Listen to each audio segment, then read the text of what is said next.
திருவண்ணாமலை மண் சரிவு தமிழகத்தை உலுக்கியிருக்கிறது. மண்ணுக்குள் புதைந்த 7 பேரில் 4 குழந்தைகள் உட்பட 5 பேர் சடலமாக மீட்கப்பட்டிருப்பது பெரும் அதிர்ச்சியை ஏற்படுத்தியிருக்கும் நிலையில் இதுகுறித்து விரிவாக பார்க்கலாம் இந்த செய்தி தொகுப்பில்.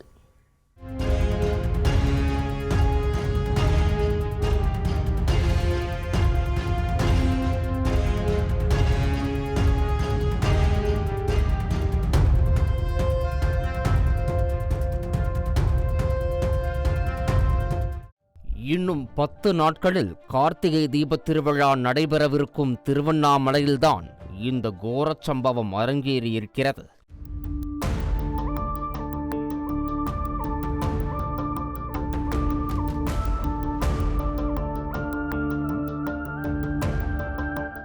ஃபெஞ்சல் புயல் எதிரொலியாய் பெய்த கனமழையில் அருணாச்சலேஸ்வரர் கோவிலுக்கு பின்புறமுள்ள சுமார் 2668 அடி உயரம் உள்ள மலையில் மண் சரிவு ஏற்பட்டிருக்கிறது.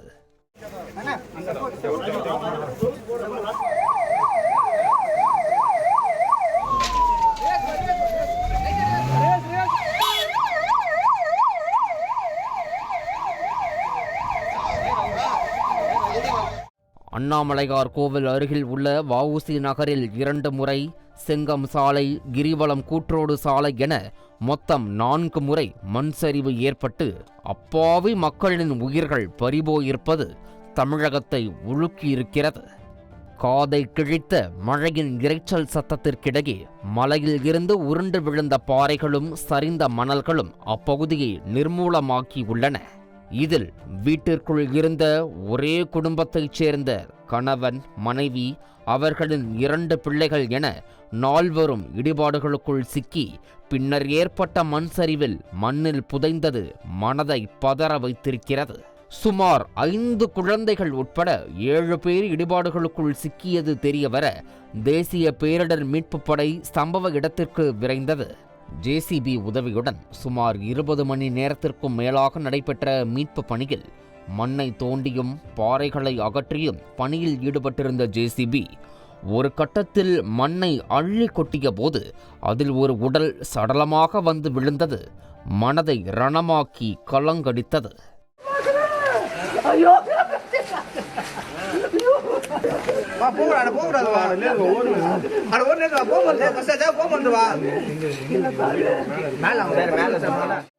இந்த கோரச் சம்பவத்தில் ஒரு குடும்பமே மண் சரிவில் சிக்கி மண்ணுக்குள் புதைந்தது அப்பகுதி வாசிகளை அதிர்ச்சிகள் உறைய வைத்திருக்கிறது. மேலும் 7 பேரில் 5 பேர் 12 வயது, 9 வயது மற்றும் 7 வயது என இன்னும் மழலை வாசம் வீசும் குழந்தைகள் என்பது பெரும் சோகத்தை ஏற்படுத்தியிருக்கிறது. ராஜ்குமார் மீனா தம்பதியுடன் அவர்களின் குழந்தைகளான 9 வயது மகன் கௌதம் மற்றும் 7 வயதான இனியா என்ற பெண் குழந்தையும் மண்ணுக்குள் சிக்கியதில் மீனாவும் அவரின் மகன் கௌதமும் உடல் நசுங்கிய நிலையில் சடலமாக மீட்கப்பட்டிருக்கின்றனர்.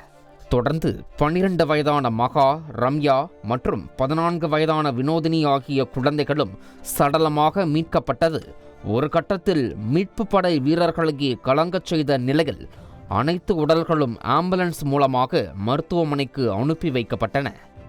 மண்ணை தோண்ட தோண்ட அடுத்தடுத்து வந்த உடல்களைக் கண்டு சுற்றியிருந்த உறவினர்கள் மேலும் மேலும் துயரத்திற்குள்ளாகி கதறி அழுதது பெரும் சோகத்தை ஏற்படுத்தியது.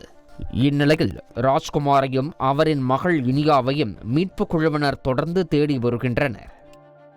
10 வருஷமா நான் தான் அவனுக்கு பார்த்து கல்யாணம் பண்ணி வச்சு அந்த மலை ஒரு வீடு கட்டி வச்சு களை வாங்கி கொடுத்து அவனுக்கு ஒரு குடும்பத்தை ஆக்கி விட்டேன். இப்ப எங்களுக்கு இல்லாம போயிட்டான், குடும்பத்தோடு போயிட்டான்.